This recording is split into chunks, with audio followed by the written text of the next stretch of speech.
Season 5 of Binge O'Clock Podcast will be discussing The Terror, an AMC show based on the book of the same name. Although The Terror is a fictionalization of real events, the material depicts medical, survival, and supernatural horror, as well as racism, misogyny, gore, and violence. Listener discretion is advised. Hello, friends, and welcome to Binge O'Clock, the podcast where we watch something, then we talk about it. I'm Joy Selden, and I've seen almost everything. I'm Danielle Nga, and I've seen almost nothing. I'm Nella, and buckle up, buttercups. It's the last episode of the show. We still have to do a recap, but of the show, this is it. This is where it's all coming together. This is it! Episode 10! It certainly is. Boy, howdy, does a lot happens. There it is. A lot happens, and the episode delivers. It does. Mm-hmm. And again, I think I mentioned this in I forget if it was like episode 7 or 8, but like this is what I really love about the show is that this crescendo makes perfect sense with every single episode we've seen come before it. Mm-hmm. It slots perfectly into place. Mm-hmm. There's no like, you left out, blah, blah, blah. Like everything is like neatly tied with a little bow. It's the crescendo. I mean, I don't know if it's the crescendo you wanted, but it's the crescendo we have, and it's an amazing crescendo. Is it the one that we deserved? For the Franklin expedition, maybe. But yes, okay. So let's dive into the Wikipedia summary. Yeah. The Terror, episode 10, We Are Gone. Crozier is brought to Hickey's camp. Goodsir, knowing that Hickey's men will eventually eat him, poisons himself in an attempt to poison the entire group except Crozier, who eats the unaffected soles of Goodsir's feet. Hickey reveals that he killed the real Cornelius Hickey and has been impersonating him on the expedition in an attempt to escape England. The Toonbach returns, killing all the mutineers. Hickey cuts off his tongue in an attempt to control the creature, but it eats him before an injured Crozier manages to kill the Toonbach, which had become seriously weakened and ill. After being rescued by Lady Silence, Crozier learns that the rest of his men, including Little, have died. Lady Silence, whose name is revealed to be Silna, is exiled for having lost the Toonbach. When members of a British search party led by Ross land 2 years later in September 1850, Crozier conceals himself from them and instructs the Inuit leader to tell them that everyone from the expedition is dead, that there is no Northwest Passage, and that they should not return. After eavesdropping on the conversation, Crozier departs to hunt seal. I swear, every time I read these, and this is obviously the last one, it's just like there's at least one run-on sentence in there. Well, that I'm like, I know. I desperately needed, like, look, me as a writer, I had an editor once ask me if I was holding on to my commas because of the war. As a fellow writer who does not always put a comma where a comma should go, wow, was some of those sentences. I feel like this is an English teacher's dream of just like, let's explore these, shall we? Oh my gosh. Where should we have put the periods and the capitalization? I'm so on the opposite end of that spectrum. Not that this is related to The Terror, and we'll get back to it, but not in a correct way. I'm on the other end of that spectrum. I all the commas. Too many commas. Much commas. Many comma. Good comma. Okay. What do we talk about first? I think I want to backtrack really quick just because there's one detail from the book that we didn't really touch on, and that's how Crozier is lured away in the book. Because they kind of bring it up. There is a side note. I know in the beginning of this series, I was like, and I just want there to be like a really in-depth podcast. There was a podcast, a 4-episode podcast that the showrunners and the book writer and one of the actors participated in. They're about like 20 to 30 minutes long, and there is some good information in them, but not any of like the historical details that I thirst for. Oh, good information like behind the scenes. Did you know? Like, well, why did we make this choice? And Dan Simons, how do you feel about the changes we made here? You know, like that kind of stuff. How does he feel about the changes? Or maybe that's an episode 11 conversation. That's an episode 11 conversation. I rescind the question. I have some. No, I pulled some out to discuss here. But one of the changes that they do discuss in the podcast is how Crozier gets lured away from his men and gets captured by Hickey. Whereas, you know, in the show, they use the promise of leads. We saw leads, like, and the waters opened up. And they did that as a nod to the scene I discussed last episode, where Pegler and the 5 other men are sent in a rowboat out to just see where the leads, and they end up going around in circles, and then the Toonbach attacks them. And that was one of the scenes where they just knew they didn't really have the budget for it. They didn't really know how to fit that kind of horrific scene into the show itself. So this was their little hat tip to that bit in the book. And I'm grateful for that because I was rereading the book last night and I forgot that the way they lure Crozier away is they make a big deal about, we found Lady Silence and the monster, they're dead.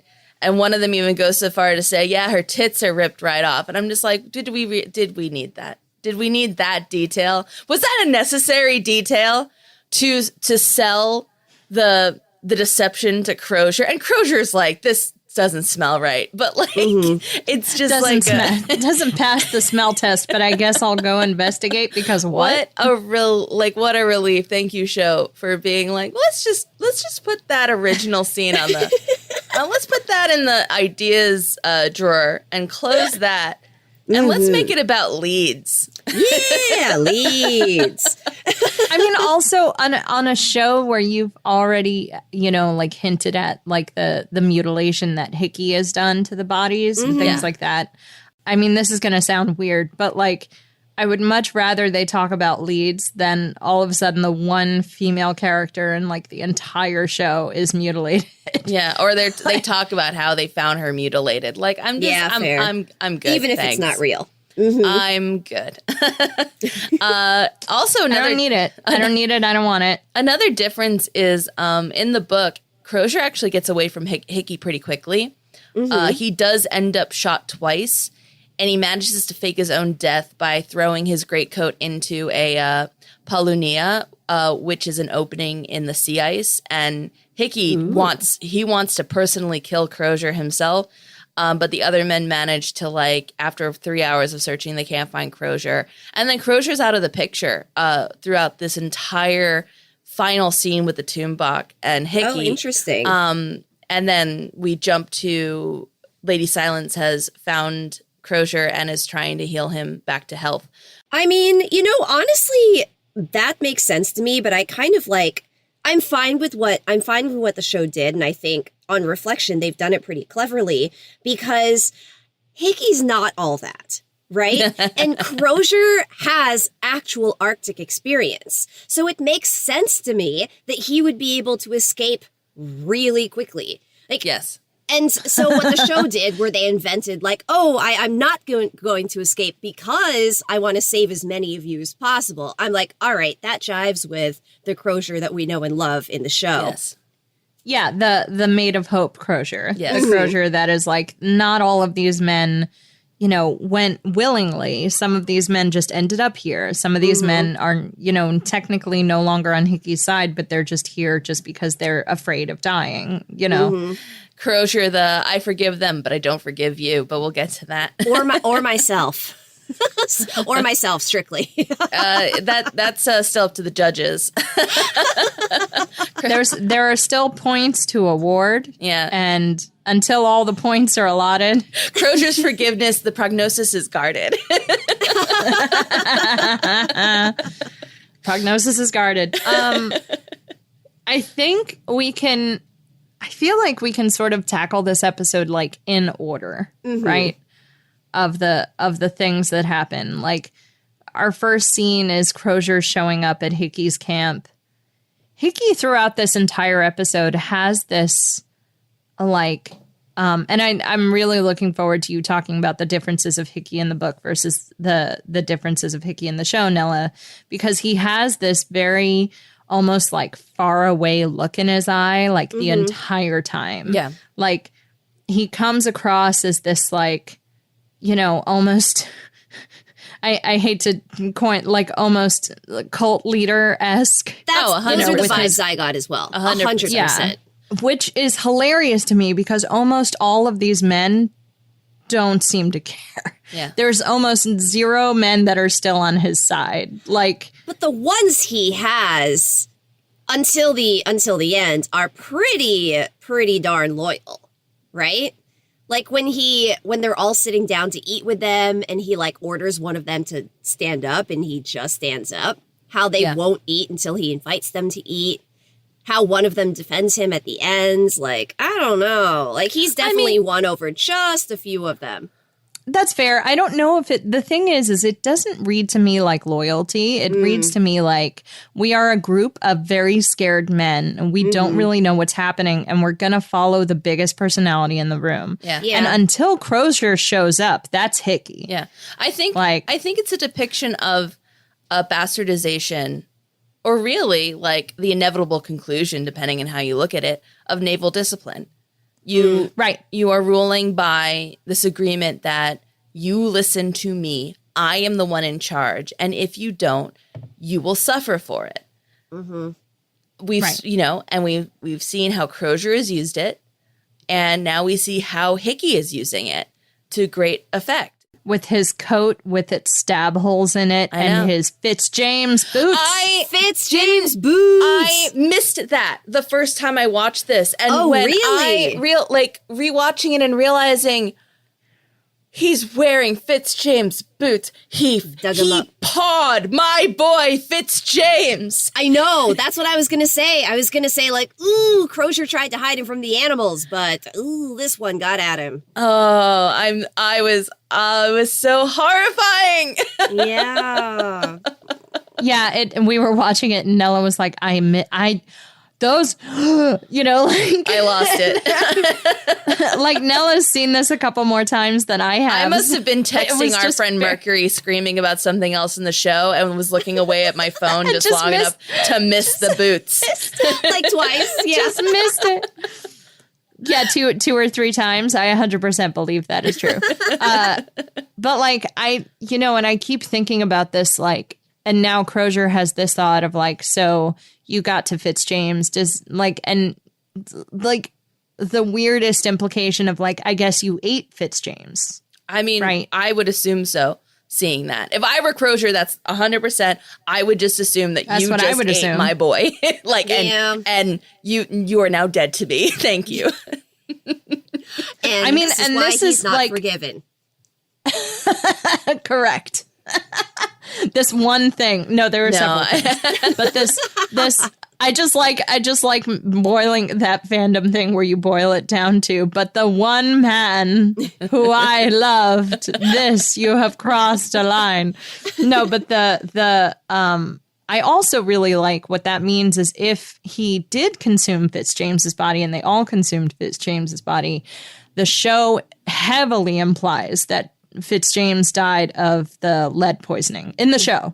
I know in the book it's botulism, but in the show it's like, so that makes me wonder of like, again, this question of does that double up on your lead poisoning because you're already eating a poisoned body? That, and he also helped ease his way with some heavy dose of medicine, which in this period is just a poison depending on the dosage. Yep. Exactly. So they're like triply, quadruply poisoned. Exactly. And I love that that's like what Crozier walks into. Yeah. Of just like almost no one has their wits about them. I think, I think Diggle and Good Sir are maybe the most like sentient. Yes. And I was just so glad to see, I was just like, Diggle would never. And I'm just like, you bet Mr. Diggle was taken against his will to cook for King Hickey. Yeah, no, Good Sir and Diggle are the real victims here. They're just release me from this prison. But so, he's brought to the camp. He has these wounds, which, if I'm not mistaken, he doesn't have when. Oh no, they 100% roughed him up before they got here. Yeah. Which, of course, Hickey Good makes Sir, a big show of like, oh, don't ever do that again. And they're like, oh, he tripped. Yeah. Uh-huh. I know.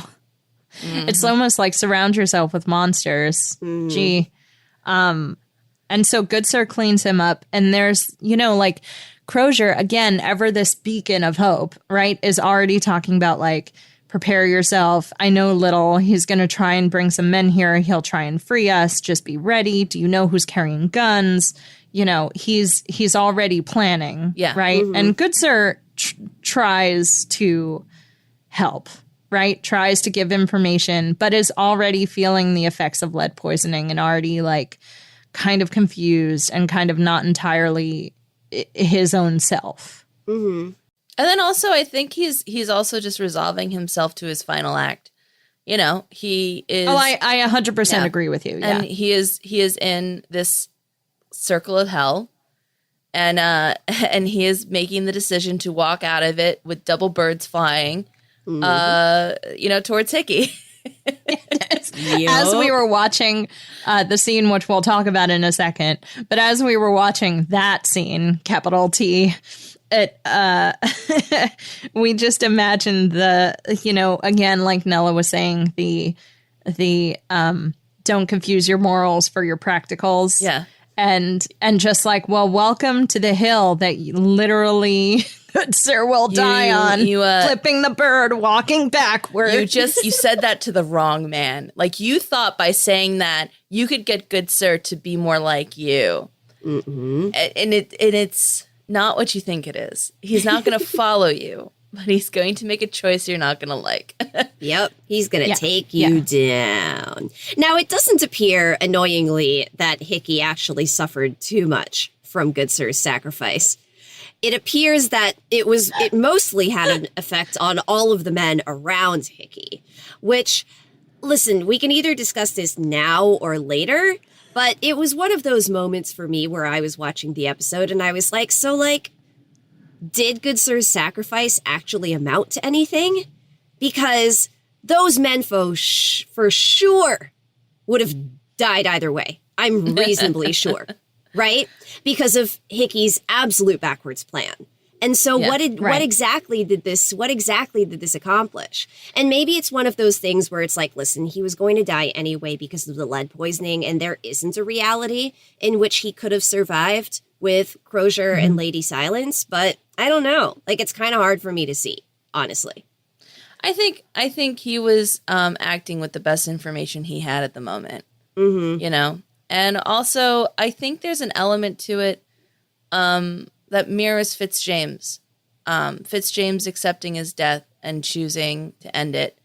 And Good Sir seeing what's happening around him and thinking, well, maybe my death can at least stop some suffering of everyone else around me. Like, it's a trap. It is 100% a trap, because I need to discuss like how Good Sir sets this up, right?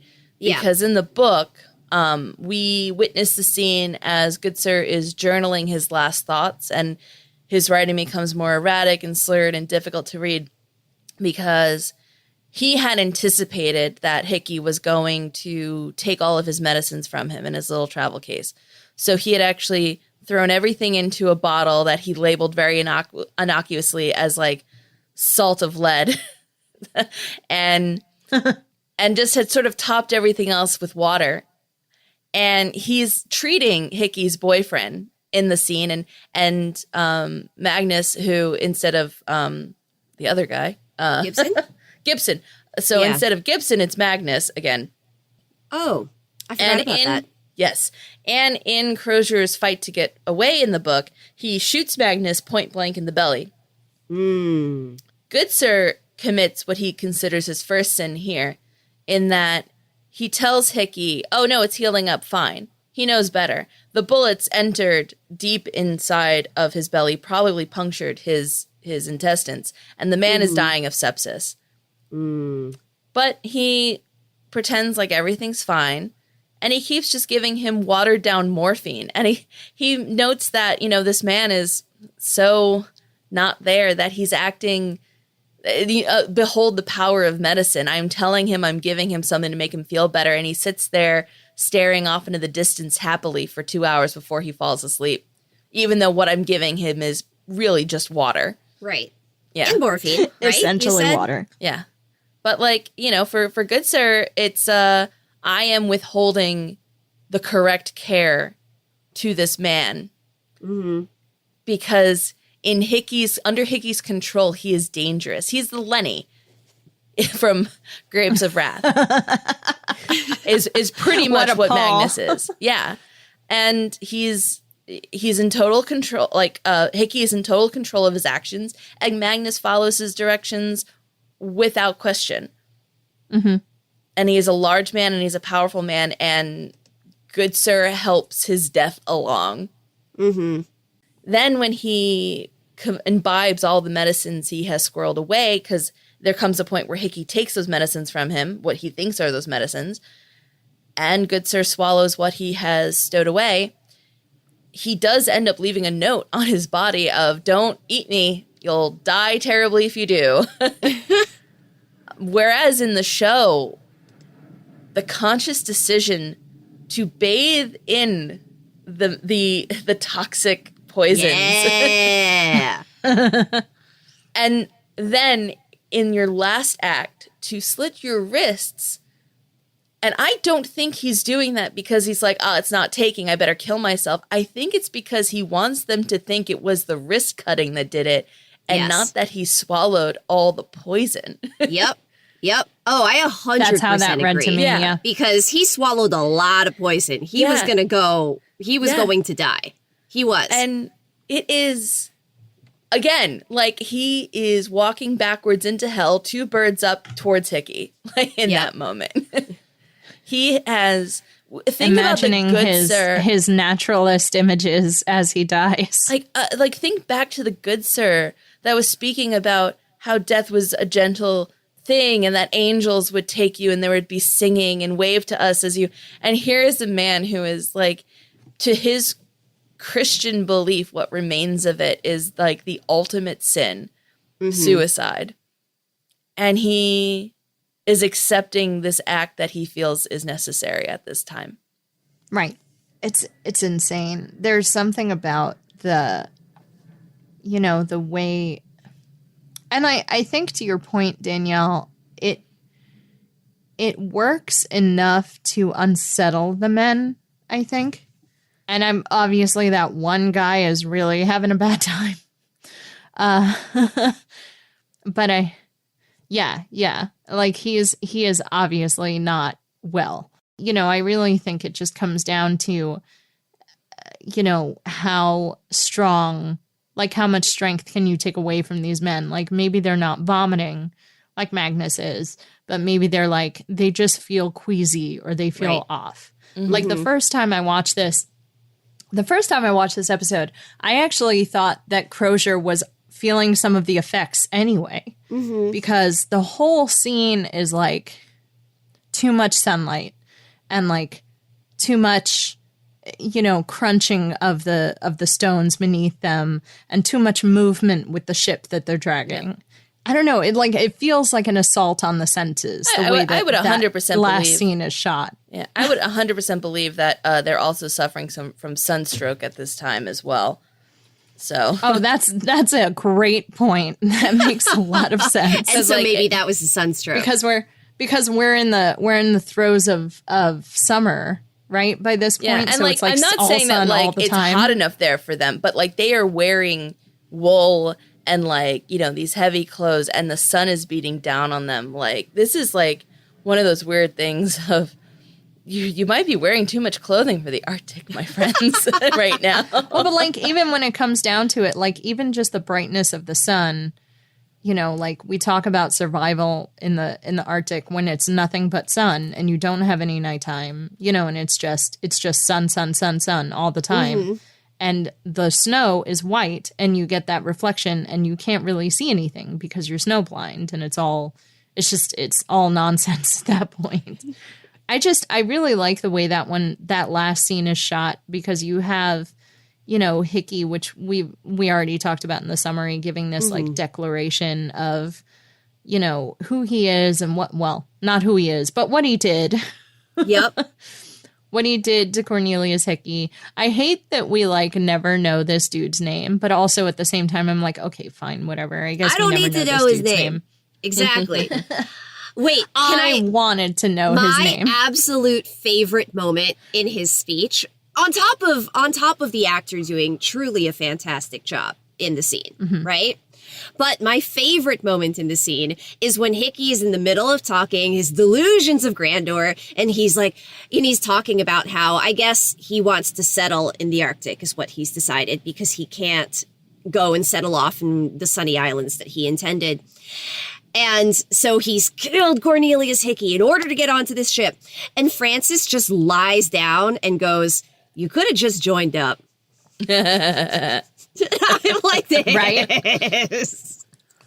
This is my favorite. Yeah. I mean, I guess he still couldn't have joined up under his real name because crimes. I just over there taking birth certificates at this time period. Right? No, I absolutely have a fake swear jar's name.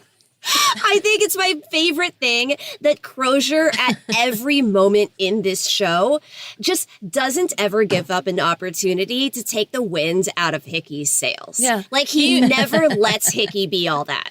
He never, ever gives Hickey the satisfaction of being like, oh, I see your point there. Never. This is the hill Crozier will die on. Even when Hickey was talking about his toast, and he's trying to be all, oh, today's Wednesday. The last time we met was on a Wednesday and we toasted. And Hickey's like, dude, that was a joke. Yeah. That was a joke of a toast. I remember you were holding a Crozier, a dog turd in your hand, actually. Like, this moment isn't all you've cracked it out to be. I know. No, it's beautiful. I live for Crozier Hickey dialogue. I have a question for Nella. Is Hickey an imposter in the book as well? No. Okay. See, this is also why... That's something the book writer was like, oh, that was clever what you did there. What a good idea. I find that really interesting because I like the fact that because the television show is such a visual medium, and because these people were real people, the manifest full of, you know, like, what was it, like 118 souls or whatever between the two ships. I don't remember. But like, these were real people who signed up for these expeditions on these two ships. These are men who signed up to go. They are actual factual human beings. I love this idea that like, we're gonna throw you this monkey wrench of like, right, but what if one of them wasn't who he said he was, because it was really easy to just be like, yeah, it's me. Yeah, Cornelius Hickey. To murder a man, throw him in a ditch after you find out that, yeah, I got my pay up front because that's how it works, and I don't know, getting a drink in a place, and I'm talking about how I'm joining this polar exploration, and heavily implied that like Hickey is in dire straits in England, and he is probably looking at the end of a hangman's noose for other crimes, and then he certainly will for killing this kid. And he can't stick around. He is probably in danger of being thrown in jail or being thrown on a convict transport. So what other chance does he have but to steal this identity and try to find a new life somewhere else? Hop on a ship, and go settle the Sandwich Islands. And you say, settle the Sandwich Islands. I thought that was so funny. It's like he imagines like it's Barbados or something. Right. But like the end, you save them. And I understand this entire thing is fictional. Obviously, we don't know what actually happened on the ships. We only have so much to go on, et cetera, et cetera.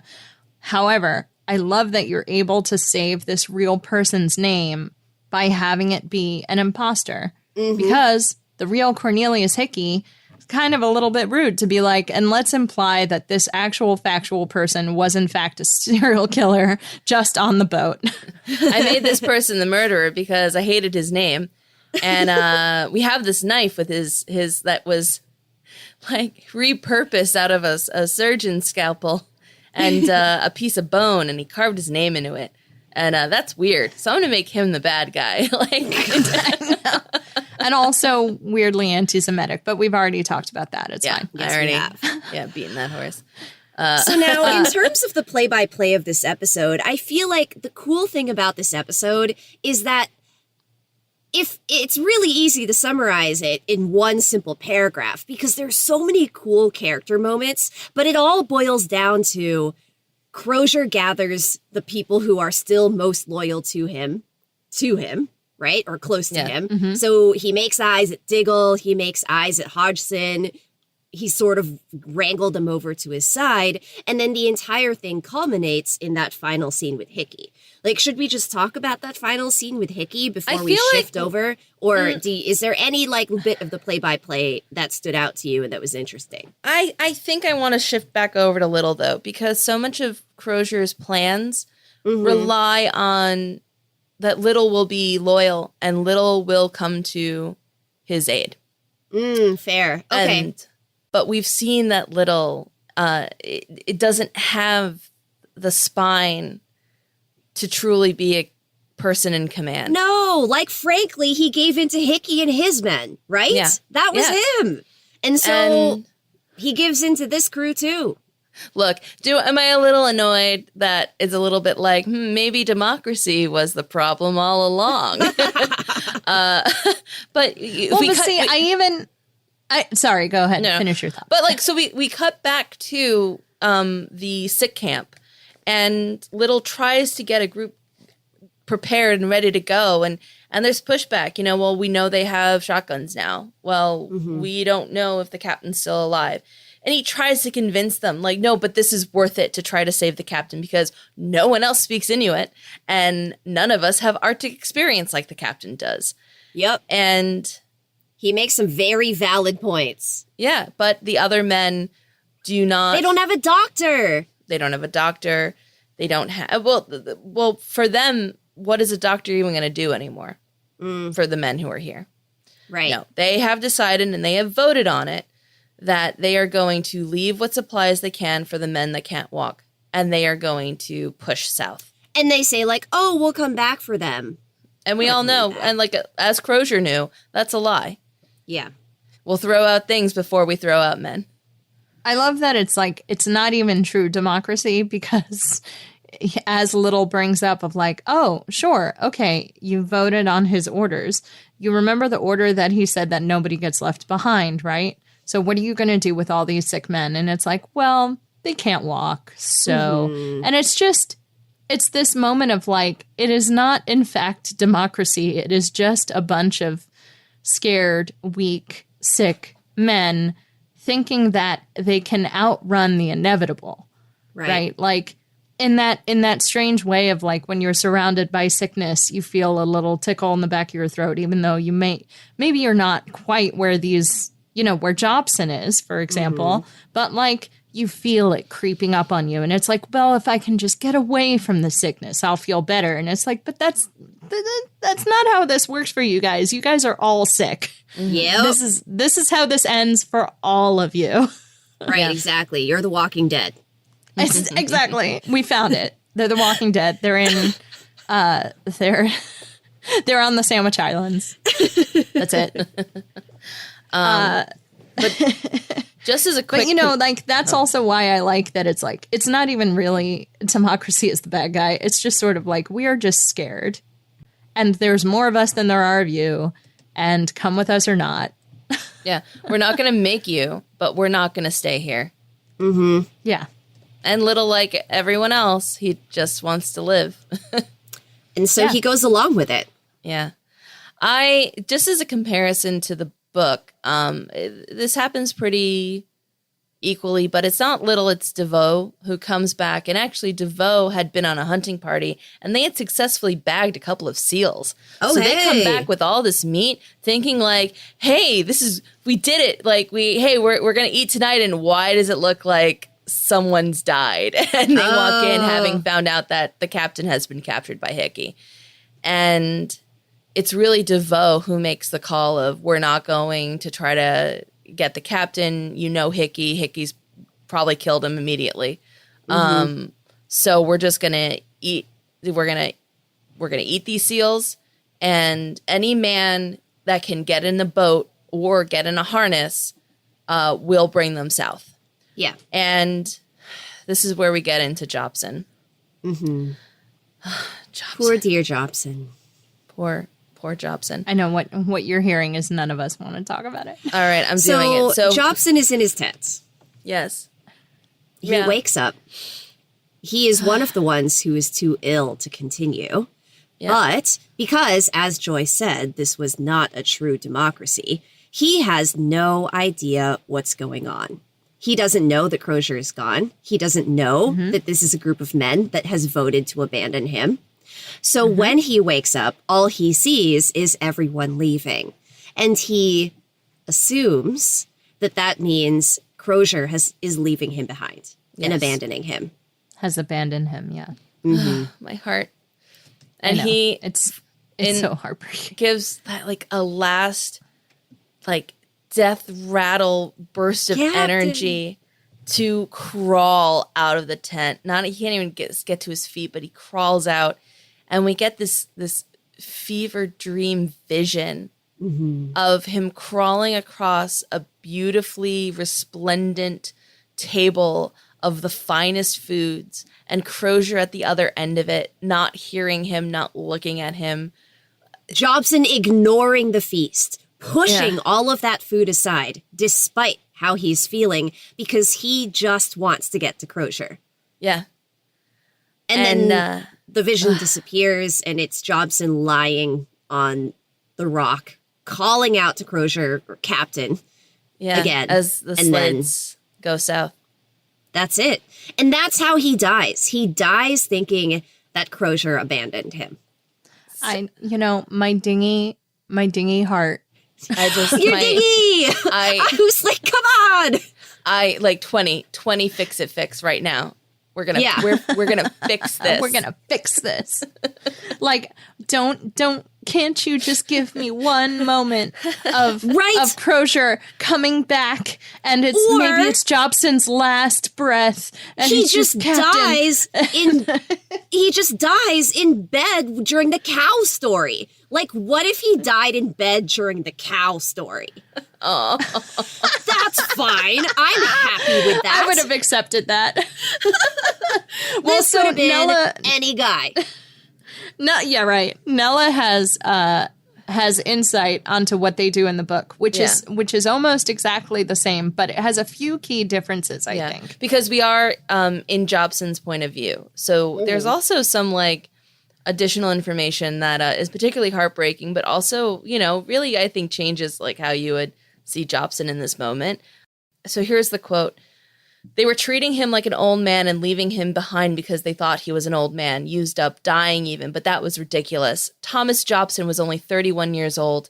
Today, the 20th of August, he turned 31 years old. It was his birthday, and none of them except Captain Crozier, who had quit coming to see him in his sick tent for some unknown reason, even knew it was his birthday. Okay, and then there's that. And like, somebody, Nella. we don't know Nella, who. take a deep breath. I'm fine. This is fine. So somebody does try to feed Jobson the seal meat. And one of the symptoms of scurvy is you are like, it's like in like when rabies, when you become afraid of water. It's like in the depths of scurvy, the food that would save you is like disgusting to you. Like you have to force yourself to eat it. And Jobson, he writes how he would vomit if he had anything in his stomach, so he just pushes the plate away. Like the very food, the fresh meat, the red meat, and the blubber that would save him, and he cannot eat it. We get to that scene where he sees the men in his fever state leaving the green biscuits and the red cans around him like he's a pagan altar. And he struggles to follow them, thinking Crozier's leading them, and there is an anger. Not sure we really get in the show. We see a desperation, and we see an upset, but in the book there is a bitterness. He writes, Hadn't he quietly, uncomplainingly, like the good steward he was, hauled pails of vomit from the captain's cabin in the middle of the night and wiped the Irish drunkard's arse when he shat himself in his fever deliriums? Perhaps that's why the bastard is leaving me to die. And that's how Jobson dies in the book. Like, oh, interesting. Angry and just furious and just dies with finally his cheek resting on the shale, unable to move or lift, like trying to pull himself forward with his chin because he can't move his arms anymore. And that's when he dies. Interesting. Yeah. Do you have a version of that you prefer? I feel like my heart my is shipper, always... of course, prefers the show. Okay, yeah, I was let's gonna just say, get that like, out of the way. Listen, I feel like the listeners know who I am, and they know that I'm always going to be like, "But my OTP," you know. And so I sort of prefer the show, but maybe that's just me. I mean, I think we get a healthy mix of both, right? Like, I think the anger wouldn't play as well with the show Jobson and the show Crozier that we have, because Crozier is also not the same Crozier as is in the book. And Jobson, we barely know Jobson in the book. This is the first time we're in Jobson's head. Meanwhile, we've had all these other scenes with Jobson of his tragic backstory and the care he gives to all, or even his own secret badassery. Like, Jobson's had a glow up in the show, and like, yeah, he knows how to shoot. He knows how to take care of you. He's a lieutenant. Like, there's obviously a part of me that will just like, I'm so glad we have the show. And I think in that way that a television medium can just genuinely give you so many other perspectives also, as well as being inside people's heads and understanding what they're thinking and their motivations, but also actually showing you the thing that is happening where you as a third party are watching it. You know, I think this is true. The only example I can pull from is Hunger Games. So you're welcome, everybody. But like the Hunger Games books, we are only in Katniss's brain the entire time. Right. The movies, however, we get to see a lot more. We get to see the districts. We get to see what happens behind the scenes. We get to see, multiple different characters doing multiple different things and how Katniss survives because other characters are doing other things. It's this interesting, like, okay, yeah, like we can sit there in her brain, but other people exist. Yeah. And I think we get, I think you're right. I don't think we get so much of the anger, but again, that's not the Jobson we have. Like, the Jobson we have would not be like that drunken Irishman's ass. Yes. Like, absolutely not. Like, you said that, and I went, oh, very different. Yeah. Very different. Yeah, Not our Jobson. Not my Jobson. He'd never. So I guess I'm actually saying I prefer the show, but dang it, that's my medium. This is my medium. For the book, Jobson's scene makes perfect sense. Yeah. Yeah. And it's a horrifying death. It really is. And that's Jobson. And that's Jobson. Okay. I know, and so back to the boat, please. I know. It's like we'd rather be angry and horrified than sad. So let's stop talking about Jobson. Let's stop talking about my boy Jobson and go back to... here's the thing is, like, we don't even see Little again until Crozier sees, the men again. Yeah. Quote unquote, the men. True. That is where we leave him. Yeah. That's where we leave the B team. As it were. Trying to go south. C team. I know it's D rude. team. I shouldn't. D team. I mean, come on. No polar experience and no doctor. You're nowhere close to being the A team. I'm sorry. And like, how many of you guys can hunt? Zero. How Probably. many I don't know. guns do you have? Like, I don't know. So cutting back to, Crozier and Hickey, I think just, like they eat good, sir. Oh, okay. Hickey collects every... The good sir scene. Sorry, do we ahead. have to talk about the good sir scene? Maybe it's just like they ate him. Moving on. I don't know. I mean, I think the summary kind of covers it, where it's like, Hickey is like, eat him, and Crozier's like, no, and Hickey's like, do it. And Crozier's like, fine, and eats the bottom of his feet. You know, like... As instructed. Yeah. Yeah, and you know, Good Sir laid out like a choice hog with sections missing from him was really hard to watch. Yeah. That was pretty horrifying. And it's not like we glance at his body. Like, we get a good long look of the chunks that are missing. Yeah. Which I noted which sections they took first and thought was interesting. But well, I mean, there's muscle. Go. Yeah. Muscle and fat. Yeah, they're pretty good areas to And I grab like from, that, actually. Nella also commented on what's his name still eating separated from them. I know, Hodgson. Hodgson! I know, just over there with his knife and his fork and his nice plate. I'm like, I still don't get what's happening Civilized. there. Okay. I really believe that's Hickey, like, reinforcing the us versus them and like the line between you as an officer. No, we have to respect your position, station. sir. Where in fact he is mocking and isolating him, and Hodgson is not mentally strong enough to. Speaking of isolating people, I feel like I missed a memo here, and then because of the timing of me watching the episode and then us having to record, wasn't able to go back and figure it out. So we're just going to have to figure it out on air. I missed the memo, and I don't understand why Hickey knocked out one of the guys who was loyal to him and then chains him to the boat. That was Tozier, if I'm not mistaken. Yeah, but Tozier was his buddy. Tozier was his right-hand man like the whole time, and I don't understand the shift. I think it has to do with Tozier suggesting what he was suggesting about I think we talked about it either last episode or the episode before, where he tells Hickey about the Tumbok can steal souls. I'm really scared. We should go back to the ship. Yeah. And I genuinely think that, like, Tozier had, at that point, too much pull with the other men, because the other men also asked Tozier, like, so we could just take him out and do what we want. And Tozier's like, no, we're not doing that.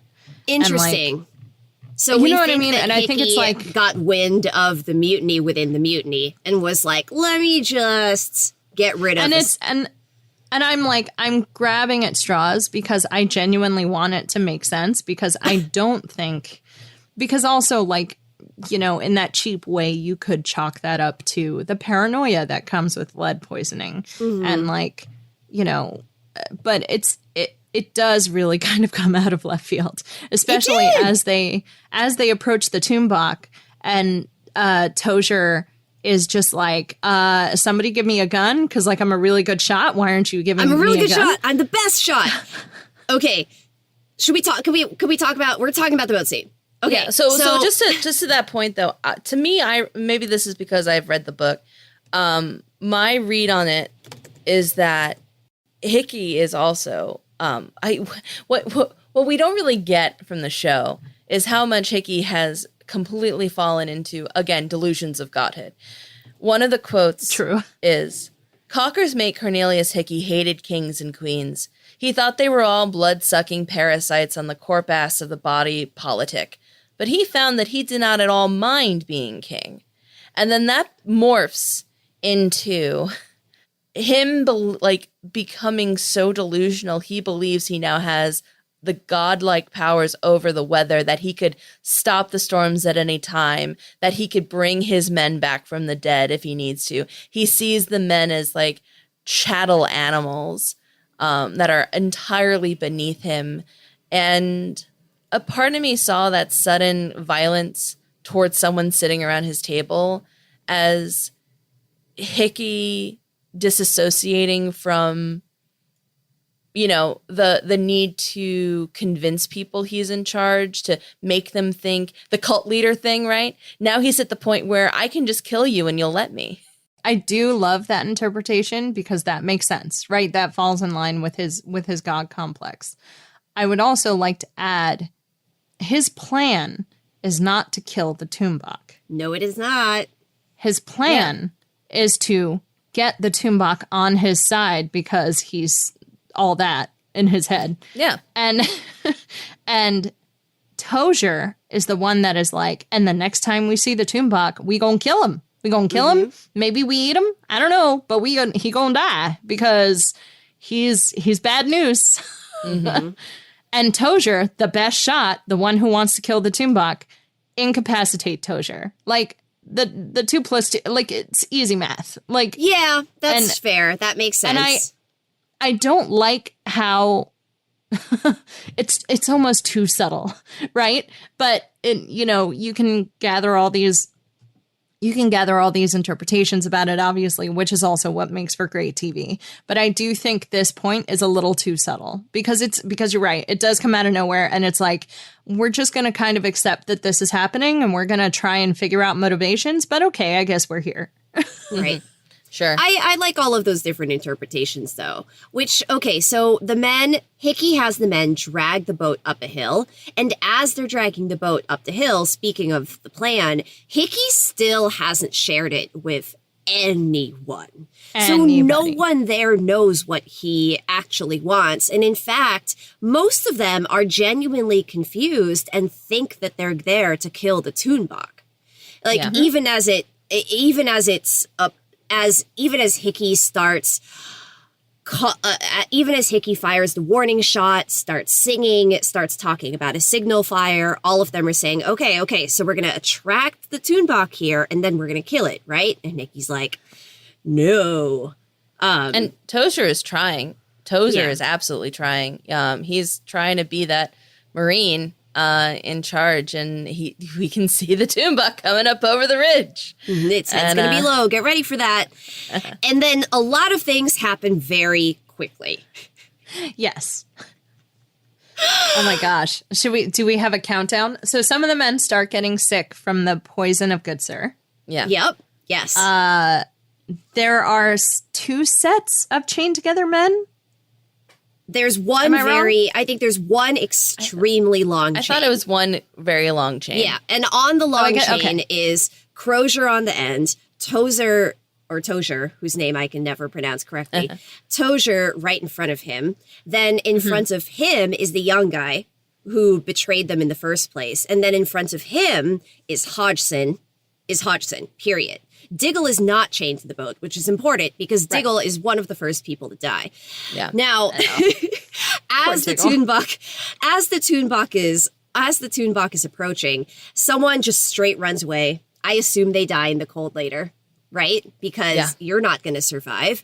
The guy in red who's up at the front is eaten immediately. Diggle also attempts to run, which was foolish, as Crozier said, because the Tumbok goes after people who run. And then the Tumbok basically starts at the front end of that chain and consumes everyone who is connected to it. So the worst cat eating string scene where it's just like, what is that in your mouth? What is that in your mouth? And it's so quick and when I say scary, I mean, like, I wasn't genuinely scared the way I would be if it were a ghost story, because ghost stories are what keep me up at night, but it was horrifying. Yes. Because, I mean, poor Crozier is still trying to save as many people as humanly possible. So he keeps shouting out orders. He's like, don't run, Diggle. Diggle runs. Diggle gets eaten. Like, Hodgson, stop moving. Hodgson's moving. He gets eaten, right? Like, no one is listening to Crozier, and so everyone is dying. Yeah.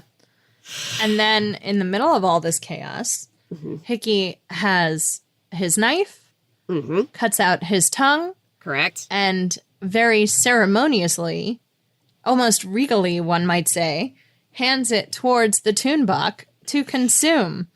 At which point we all laughed and went, that's what you get, as the Tumbok chomps on his arm and then splits him in half. Yeah. Because you know what? You don't deserve to be connected to the Tumbok. You don't. Like, not everyone gets to cut off their tongue and get connected to the Tumbok. You failed the test. You're done, mediocre. Mediocre at best. And then as we said in the summary, Crozier kind of kills the Toonbach, but truly it's an accumulation of everything that has happened to the Toonbach so far. Like, it was already weakened. Now it's consumed a bunch of people who are full of Good Sir's poison. And I do think that had an effect there. Yeah. It's also eaten Blanky and all of his forks. And now it's swallowing a chain with people attached to it. And like, this is a very bad situation. Yeah. At best, Crozier pulls the slightest of Princess Leia's and pulls on the chain to keep himself from getting consumed in the gaping maw of the Toonbach. And be it that by holding onto the chain, something gets lodged in its throat, or whatever you want to say does it. Or he chokes on Hickey. He and chokes Hickey was on the worst. something, and the Toonbach ends up having to vomit and then dies. Yeah. With poor Crozier still attached to him. Yeah. I like to think that a good amount of it was Good Sir's poison, because I want to believe that did something. And but saved Crozier's life. Because well, but it saved baby. Crozier's life. Yes, I feel, like I said in the last podcast episode, I'm Team Toonbach. Like, I wanted it to survive, and I wanted it to be like the spirit and thrive the way it's supposed to be. But if it hadn't died due to poison or choking or whatever it was, Crozier wouldn't have survived. Yeah. So what Good Sir did, maybe, is save Crozier's life. Yeah. Yeah, I mean, it's one of those things where it's like, what actually killed the Toonbach? Hard to say. But I like this symbolism that it's like after killing Hickey and almost consuming Crozier is when it finally dies. And of course, when it dies, the shaman who is walking with Lady Silence feels what happened and turns around because there's no point. Because the Toonbach is dead. Yep. There's no point. There's no wrangling a dead Toonbach. So he just turns around and walks away. So Lady Silence continues seeing Good Sir along the way, which sucked. Yeah. Oh, well, actually, she sees Good Sir on the way back, so that's still, it sucks either way. But she comes across the Toonbach. The scene where she tries to revive the Toonbach was so sad. I know. Tries to breathe into its nostrils and its mouth. Tries to dribble water on its tongue. And it's too late. The Toonbach is dead. The Toonbach is gone. And she sees Crozier still chained to it, a few, whatever, 10 feet away. Yeah. Like passed out on these rocks. Probably. Like, literally, he got as far away from it as possible, but was stuck to the chain. Yeah. Because, by the way, the keys to the chain are probably, like, eaten. In the Toonbach. At this point. Like, exactly. They're in the Toonbach. They're in the Toonbach, that's it. And Wait, it's not like... Can I say... Oh, I'm sorry, I interrupted you. You go first. Well, no, like, it's not like he has the ability to get close to anyone else who might have a knife or a gun on them. No. So... True, because they're all... Toonbach ate the knife as well. Yeah. Or they're just, like, too far away, right? Like, someone's over there who's maybe a torso, but he had a gun, but it's 50 feet, and he only has 10 feet of movement. You know what I mean? We've all played this D&D game, is what I'm saying. Yeah. You're chained to this wall. How do we wrap this up? How do we talk about the Crozier Lady Silence of it all? So, Lady Silence... Is this Silence... like what happens in the book? Is this similar? No. Okay, I've got so Wait, much... no. We can't wait. talk about the book yet. Because Let's the book is a side of awful, and I don't like it. Oh, so should we like- save that for our episode 11? Like, we can't talk about it yet? No, I can talk about it here, we can talk about it, but I don't like what they do with Lady Silence and Crozier in the book I think at let's all. wrap I have up- spoilers. Let's wrap up what happens in the show. And Yeah, then we'll so- talk about the book. Okay. Yeah. Lady Silence comes upon Crozier, sees no other way, cuts off his hand to free him from the chain holding him to the Toonbach. She wraps him up, puts him on her sleigh. We get the very sad seeing of Good Sir. She slowly nurses Crozier back to health. It seems like she nurses him back to health within that camp or a camp nearby. Yeah. Because as they walk back to her Inuit camp, her Netzilik camp, they come across the other men, and they come across Little. And they find Jobson. Yes, they find Jobson. They find that camp. They find the other camp that is apart from Little. They find Little's camp. They cross to the Adelaide Peninsula to what is considered to be the last Franklin camp. It's the farthest south camp, and it's been named Starvation Cove. And this area was found in 1879 by the American explorer Frederick Schwatka. Man, I should have looked up how to pronounce his name beforehand. Sorry, Frederick. We'll fix it. You're dead. And what they found here was a lot of artifacts, including bone with the flesh cut off. And I was going to say, did they invent the cannibalism, or were they really feet in pots and we know that they were eating each other? Yeah, it's pretty well accepted. And Starvation Cove is one of the ones where evidence is highly suggestive that they were 100%, at least at this point, eating people. Yeah. So, and that's where we find Little, where he is just alive enough to offer one last word, which Crozier leans in, and the word is close. Question mark. Yeah.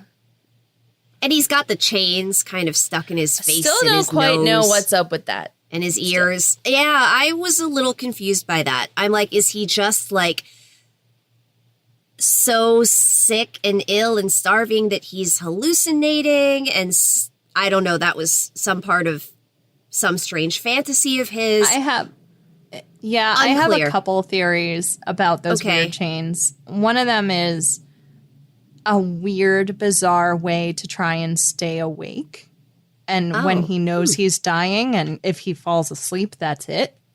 Okay. Because if you'll notice, it was like attached to his coat. And so if he leaned that way or that way, it would pull.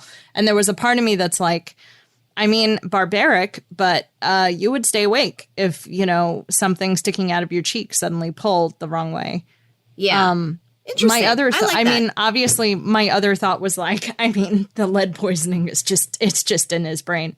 My third thought was there's this weird obsession with Persian stuff in this point in time.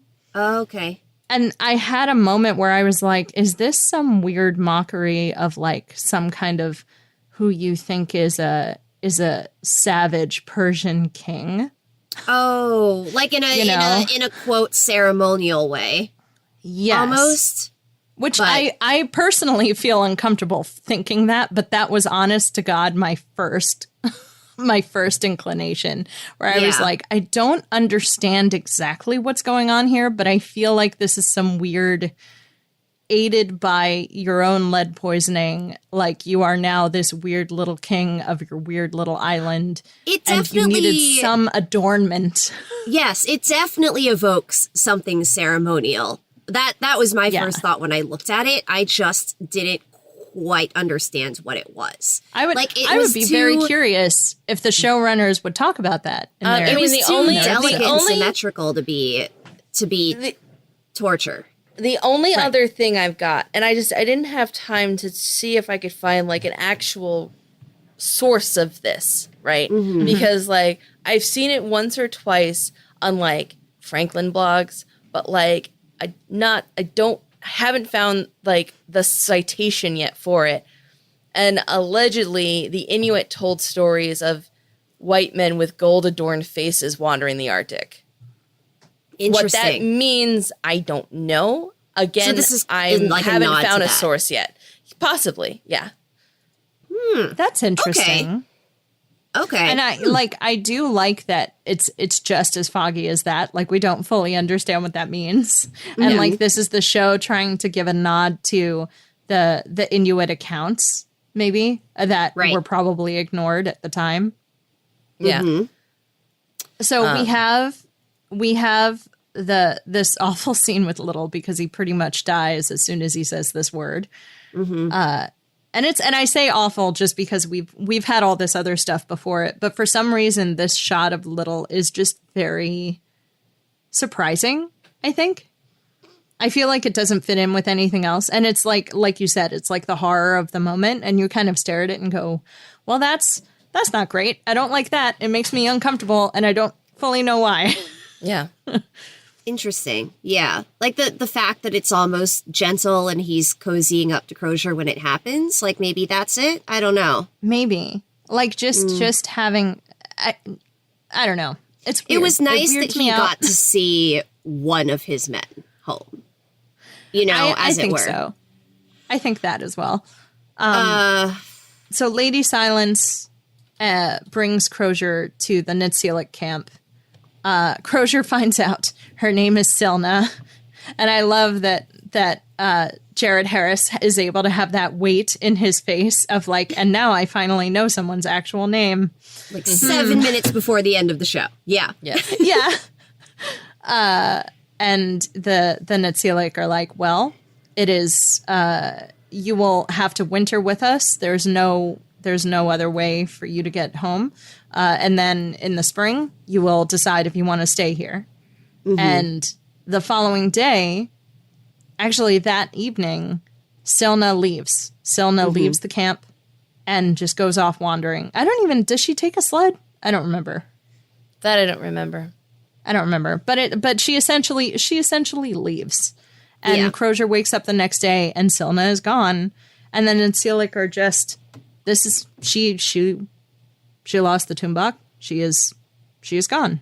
We accept this. Like she has to operate alone now. You know, I do, like, it goes back to this thing we talked. Well, actually, we didn't even talk about this. Oh, no. But it's fine. Maybe this will be my one more thing. But it goes back to an earlier moment in the episode where Crozier says, Keiki is talking about the Tumbak. And Crozier is like, we were not meant to know. And this goes back to, I think, something I said in like episode 2 or 3, where I was like, I love that we don't know that much about the Nitsilic people, even as the show ends. Like, don't tell me anything. Don't like barely give me translations. Like, show me. And then, like it's, if I get it, I get it. If I don't, I'm not supposed to. Right. Yeah. And then we come full circle to the beginning of the show where an expedition has made it. Where 2 are years people? After the fact, 2 years has passed since Crozier was the final girl in this horror show. I'm not sad about it, but I wish we could change some of the titles of episodes of like Crozier, the final girl. This is not the naming convention we've done for this season, but just know, listeners, that I wish I could call this episode Crozier, the final girl. But yeah, we have this moment of his buddy Ross asking, have you seen these men? Et cetera, et cetera. We get that scene. And then we beautifully get that scene where you have a Nitsilic stand up and walk away. And we now know that Nitsilic, in quotes, was Crozier as he walks away to go do some seal hunting. Yeah. And that's how the show ends. And the first time I watched that ending, I felt kind of weird about Crozier being folded into the Nitsilic culture. It felt a little strange to me, but it also made the weirdest amount of sense. Yeah, I agree, because I think that essentially what this is that everything he has gone through has made him into a person who cannot go back to England. Like, there is nowhere there for him. There's nothing there for him anymore. Yeah, exactly. There was barely anything there for him at the beginning of the show. I mean, how would he even, if you were the only survivor, then your entire life is you are the sole survivor, and you must account for what happened and what happened to each man. And their families will want answers. The government will want answers. When really, what else is there to say but we never should have come here and we're all dead? Yes. Yeah. We are gone. Yeah. And now, Nella, if you would like to talk about the Lady Silence Crozier relationship in the book, sure, feel free. So Dan Simons says in the podcast with the showrunners then the quote is, "So when I watch your ending, the only thing I was bothered by was I'm sentimental. And the real Crozier, I believe, and certainly the fictional Crozier that we've all created, was so lonely. He was so alone in life. Rejected by Franklin's niece several times from marriage, a life where he really felt rejection probably more than Hickey did. And at the end, I wanted him to be with someone. To unpack that, I get it, Dan Simons. We all want our little Blorbos to be happy at the end, even though they've suffered everything. You know, I get it. I understand that. Here's why I hate it. And I'm glad the show spat in your face.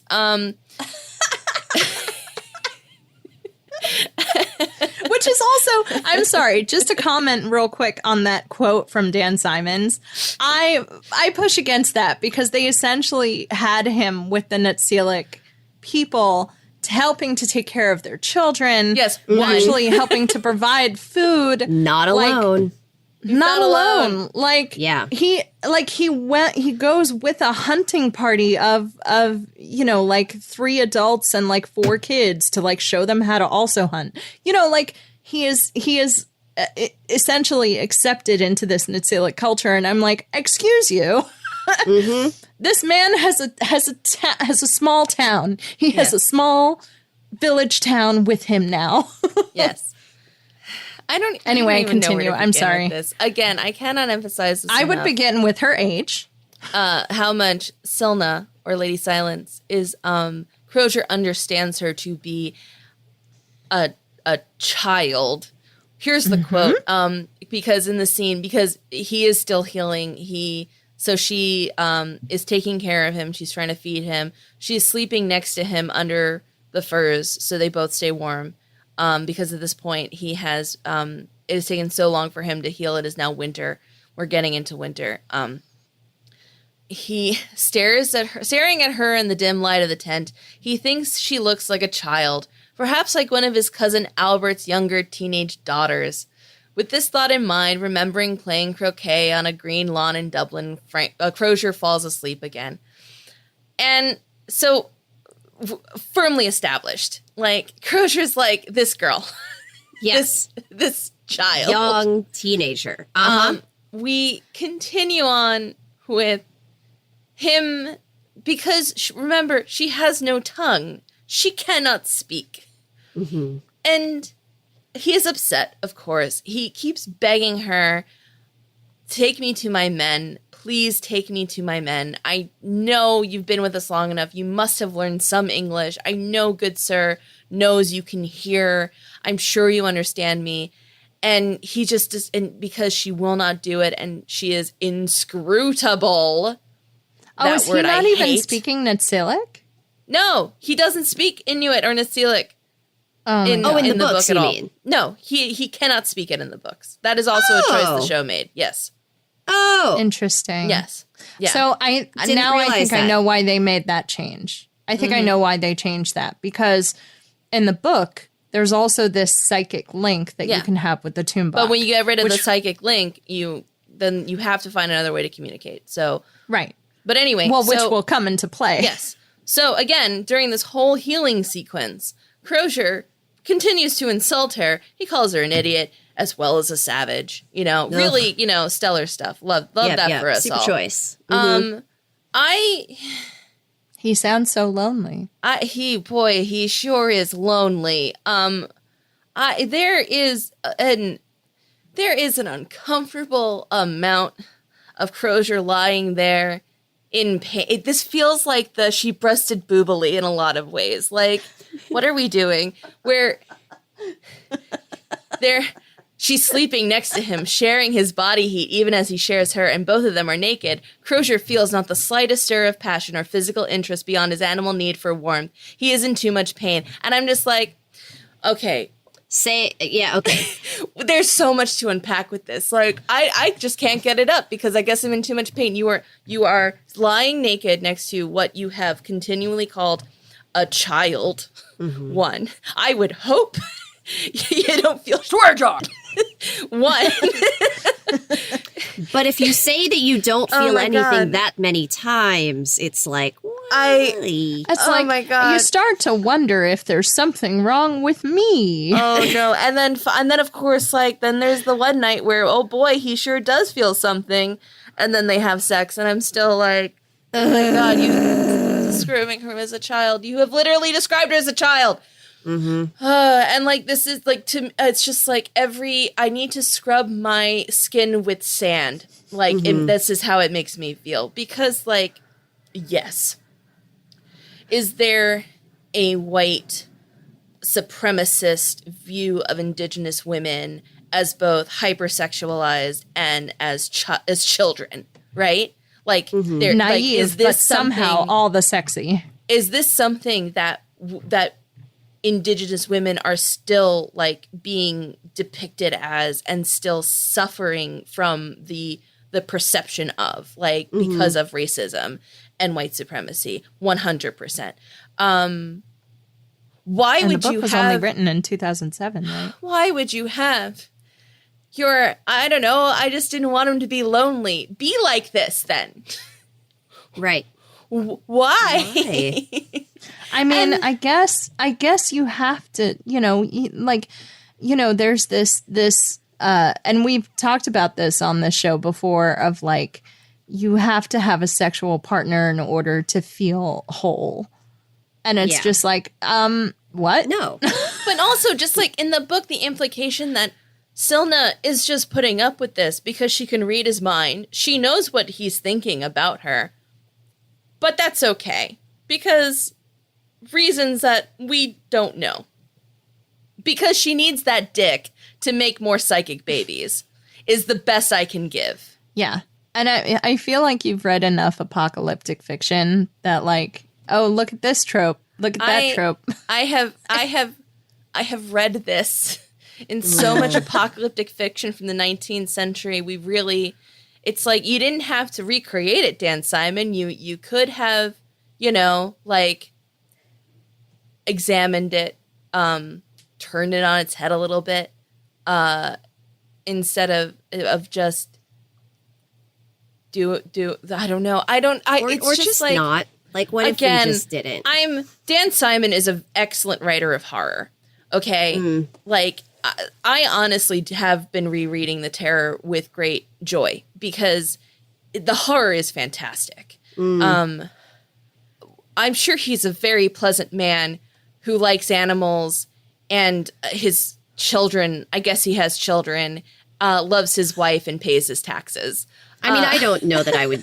I don't know if any of that information is accurate, and I would hazard that he's probably pleasant to some people.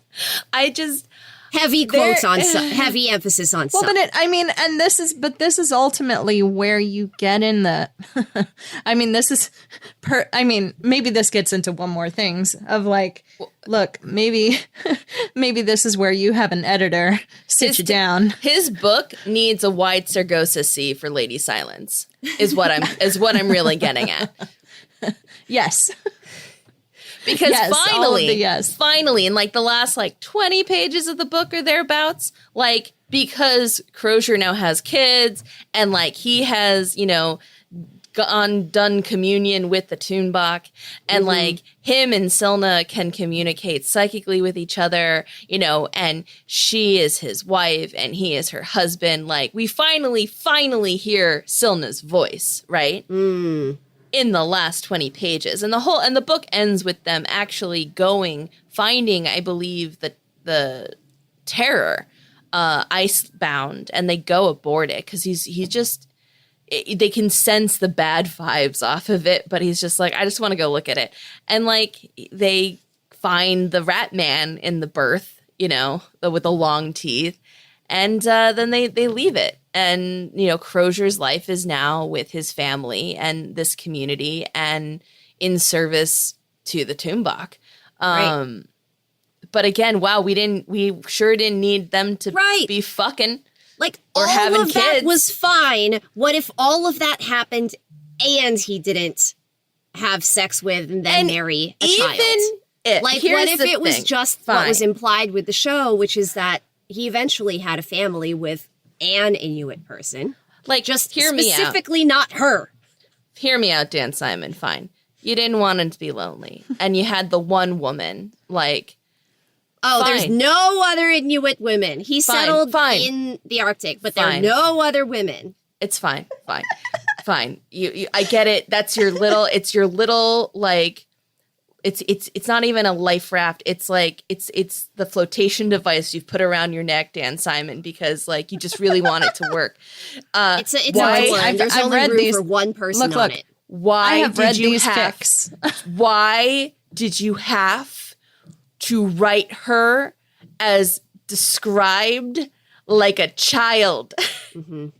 Yeah, and you could have fixed it, Dan Simons. All you had to do was bump her age up. That's all you had to do. And I actually got nervous because I thought the show was going to make that a thing, because I would not describe the actress in the show as a child. Fair. I do definitely feel like she is an adult, and she, maybe she doesn't know everything she quote unquote should know about the Tumbuk, but like she is definitely not innocent and childlike and all those other things. And like I was nervous that they were just going to go whole book with it because she was aged up. And I was like, look, no matter how you slice it, that dog should not hunt. We should not. This is not working. Yeah. And I like that the show just like completely sucks her out of the equation. Yeah. Yep. No. And that's not happening. It's not even implied. Absolutely not. The guy comes in, shut it down, shut it all down. Exactly. Get her out of here. And get her away from the predator. Like, I imagine. Like, here's how I imagine the way his life is with the Nitsilic after this, is that there are people within the, I don't want to say tribe. Is it tribe? Oh, fair. I don't know. There are adults within the Nitsilic that I'm sure have like, they've gone ice fishing and they've never come home. They must have children. I imagine Crozier as like, and you will now be my son. Because your father, your uncle, your insert parent figure here did not come home. Like, that happens all the time, regardless of how much experience you have. The environment is just aching to kill you. So, like, I imagine that he adopts all these Nitsilic children and is just like, I am your Uncle Crozier. I'm very okay with that. I'm also like, this is my headcanon for. I like that better than the idea that he married a Netsilic woman. Yeah. Although I'm okay with that as long as it's not a literal child. Exactly. As long as it's not, and a literal child and someone you would describe as a child. Yes. Like, or even marrying whom the character himself describes as a child. Like, exactly.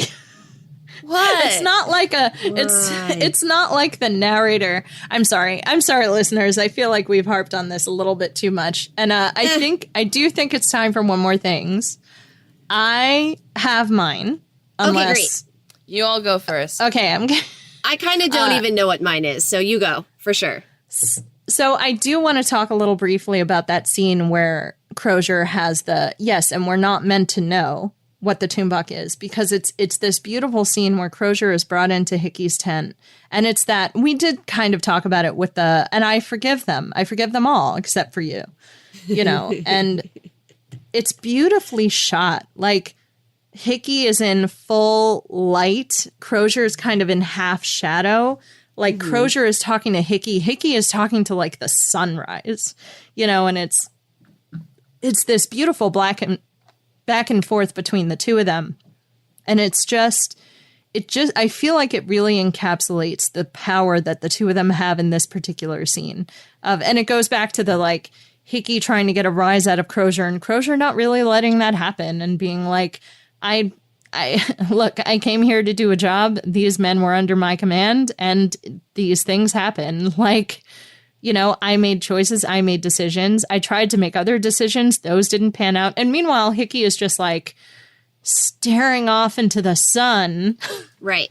Yep. And talking about like, all these men. Oh, and he even talks about like how, was it Hodgson of like eating the dog leg And Nella mentioned... He lies! Yeah. Yeah, Nella mentioned, like, interesting how you just kind of subtly imply that Hodgson killed the dog. Right. You know, like... Exactly. And it's, you know, he's just trying to turn Crozier against the men. He's trying to find an in with Crozier, and Crozier's not giving an inch. And I just love this dichotomy of having Hickey, the appearance of what the cinematography does, which it's a really long one more thing, and I apologize. I'm wrapping it up. What the cinematography manages to do is you see Hickey's entire face because of the way he's lit. And the idea is that he is like open and vulnerable and there and present. However, he is incapable of looking at Crozier in the face without side glancing him, without like looking over his shoulder, implying that he isn't really telling the truth, that he's not really able to keep eye contact. Meanwhile, Crozier is staring right at him, having this whole conversation, just half in shadow. And I love the way they shot this, the way they wrote the scene. It's like arguably one of my favorite scenes in the entire show. And that's it. That's my one more thing. I love that. That's a great one more thing. Thank you. You know what? I kind of snuck my one more things in, like as we were talking. They're already in there. I mean, listen, if I had like one bone to pick with this final episode, one tiny bone, and it's not even really a bone to pick because I'm okay with it. I wish I saw Tozier die on screen. Yeah, I do. That would have been just great. Like in the chaos that was the end of it, we see how everyone goes, including DeVoe, who I love. I love that the way he goes is basically poisoned to death thanks to Good Sir, and Lady Silence just walks on by, right? Yeah. And I enjoy also that we get Magnus, right? Who's like the one final person who was loyal, quote, to Hickey, who was loyal, quote, to Hickey. And Hickey's like, Magnus, look it in the face. Go, you've never seen a god like this before. And Magnus looks it in the face and then promptly gets his face bit off. Right? But the last thing, which my notes say, parentheses, never listen to Hickey. But the last we see of Tozier is actually that he was connected to the chain in front of Crozier. He is able to get the keys. He unlocks himself from the chain. Crozier tosses him a shotgun because he's the best shot.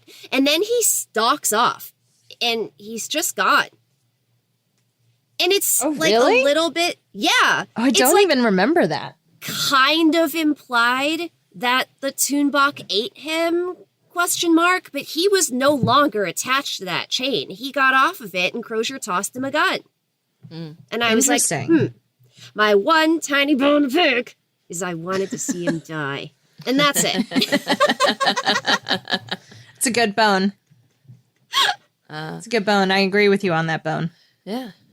I think my one more thing is the book really sets up Hickey's death as the McClintock boat place, which I know I've mentioned here before, of McClintock finding a boat with two skeletons inside, one sitting upright, still like completely dressed, and then the other like a jumble of bones in the other side, and how it had chocolate and silverware and silk handkerchiefs, and that there were scattered bodies all around it. And the final scenes of Hickey in the book are very, again, like God delusion. And I just want to read the final scene of Hickey and the Toonbach. So the Toonbach comes across the boat. Hickey is like frozen upright. He doesn't realize really that he is frozen upright. It's sitting in the boat. And his lover, Magnus, is dead on the other side. And the Toonbach comes and starts eating Magnus, and Hickey is so frozen solid. He's watching, and he can't look away. He can't even raise his hands to cover his ears. And then the Toonbach turns on him as its hot breath enveloped him. "Oh," said Cornelius Hickey. It was the last word that Hickey ever spoke, but it was not so much a word as a single, long, terrified, speechless exhalation. Hickey felt his own last warm breath flowing out of him, out from his chest, up his throat, out through his open and straining mouth, hissing away between his shattered teeth. But instantly he realized it was not his breath leaving him forever, but his spirit, his soul. The thing breathed it in. But then the creature huffed, snorted, backed away, shook its huge head as if it had been fouled. It dropped to all fours and left Cornelius Hickey's field of vision forever. Everything had left Cornelius Hickey's field of vision forever. The stars came down from the sky and attached themselves to his staring eyes as ice crystals. The raven descended as a darkness upon him and devoured what the Toonbach would not deign to touch. Eventually, Hickey's blind eye shattered from the cold, but he did not blink. And that's how Hickey dies. That's excellent. Yes. Love that he gets rejected. Chef's kiss. Fantastic. The Toonbach is like, you are too nasty even for me. I do not want that soul. Thank you kindly. Rejected. Your soul is too spicy for my life. Too spicy. Too foul. Yeah. Too foul. Too foul. Yeah. Did I? And I think I have one more thing. Wait. I have to think about this. Oh, yeah. Okay, Joy, real talk. If I ever, even if I'm late, if I ever haul ass to find you, do not sit on the opposite side of the tent listening to me be like, was it him? Was it Franz? Don't do that to me, okay? Like, at least, like, say I can't come home to my face, okay? You're not allowed.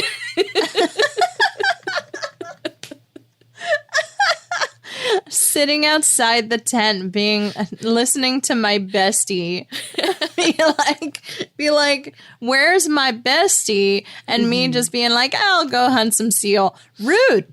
Rude. I understand. P.S. I would never. For the listeners who are like, answer her. Damn it. I would never. I would absolutely never. I would be like, you come find me. You better find me. As if I would ever go on an expedition to absolutely not. I know I like cold weather, but no thank you. Yeah. No, Not necessarily cold weather. You're not allowed, all right, to just like walk off in the wilderness and be like, well, I guess this is my life now. Not as long as I live, okay?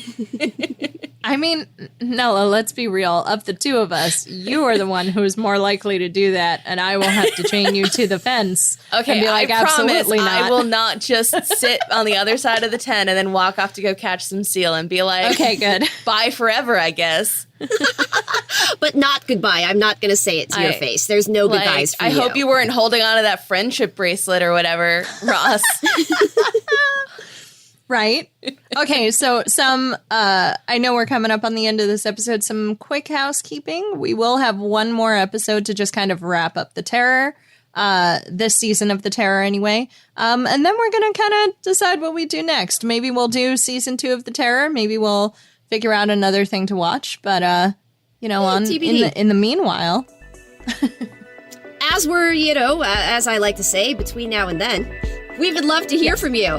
Please check us out at Binge O'Clock Pod on Twitter and Facebook, where you can answer the question, if you were suffering delusions of godhood, what kind of god would you be?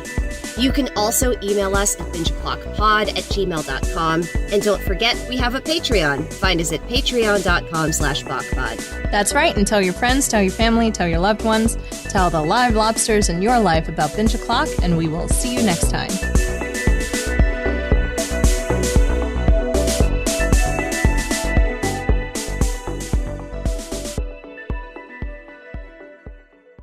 Wait, did we actually? Oh, wait, we did ask the question, didn't we? I mean, no, just put me some sort of, hearth and home. Put me in the backyard. Like, keep it simple. In the backyard. Just want to be one of those, like, little household gods.